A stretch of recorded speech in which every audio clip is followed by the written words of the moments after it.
The International Committee of the Red Cross says its operation to evacuate thousands of civilians trapped in Mariupol remains up in the air. Meanwhile, the war and its horrors go on. Joining me live via Skype from Vinnytsia, Ukraine, is VOA correspondent Heather Murdock.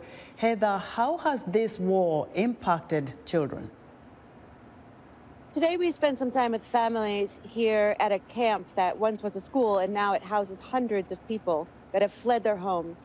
And we met parents and grandparents who said their children have been impacted deeply, even those that weren't injured in the war. One grandmother told us that her grandchild told her the night before they fled that she hopes that they can all fall asleep because she was afraid they were going to get hit and she didn't want to feel the pain.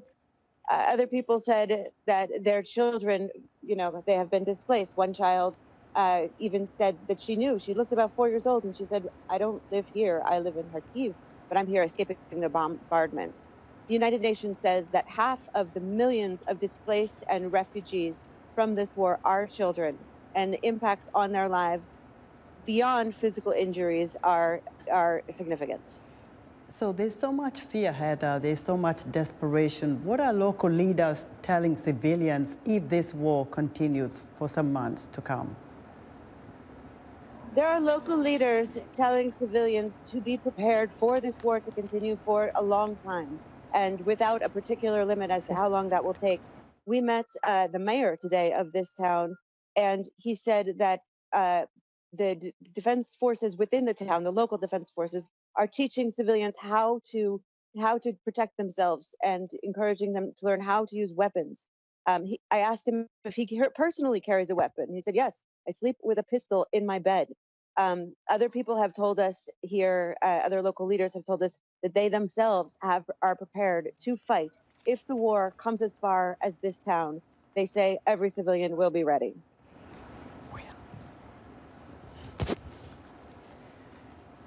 Heather, what happens when night falls? If you can briefly tell us what happens, since you are right there, you know how it is. In many cities across the country, there has been bombings at night. Here, there has not been as much, but there is still a lot of fear on the streets. People black out their windows, turn their lights off, and there are sirens indicating that there could be an attack, as I understand, every night, as well as announcements telling people to go inside. So while this is one of the safer cities and host to thousands of people who have fled their homes, it is still a place where people are afraid. Heather, thanks. VOA Heather Murdock reporting live from via Skype from Vinnytsia, Ukraine. In Western Ukraine, locals say despite peace talks between Russia and Ukraine, they are prepared for a long war. They say they will not accept a peace agreement that includes ceding territory to Russia, even if their leaders can eventually make a deal. VOA's Heather Murdock has more from Ternopil and Lviv in Ukraine.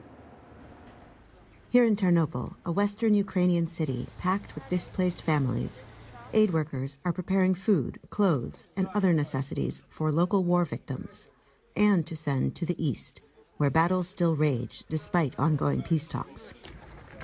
Many say they don't want a peace deal that means giving up land to Russia, and they are preparing to live in a country at war for months or even longer. We don't want these peace talks to end in an agreement that would be bad for Ukraine. We want to free our land, and for that we are ready to fight until the end. Religious leaders in the area echo the popular sentiment, but they worry about the devastating impact the war has already had on Ukrainian fighters and civilians, including millions who have fled their homes. War is about chaos and ruin. In the same way cities get ruined, a person gets destroyed inside. After you come back from the war, you can't be the same person. Major cities in the east now appear abandoned in places, and western cities, like Lviv, are overflowing with displaced people, many separated from their loved ones. My daughter and grandchildren are in Slovakia, my older daughter is in Kyiv, and me and my son-in-law are here in Lviv. She says she hopes the war will end soon because Lubava, who preferred not to provide her last name, like so many other farmers, needs to start planting soon if she is to harvest this year. Aid workers in Ternopil say they fear Ukraine could become frozen in an endless war.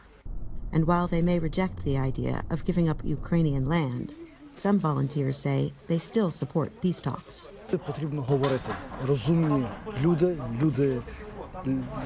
You always need to speak. Intelligent people should talk because human nature is designed so people can communicate. This is why we need to do everything we can to make a ceasefire. He says when leaders negotiate, it mitigates the amount of violence on the ground.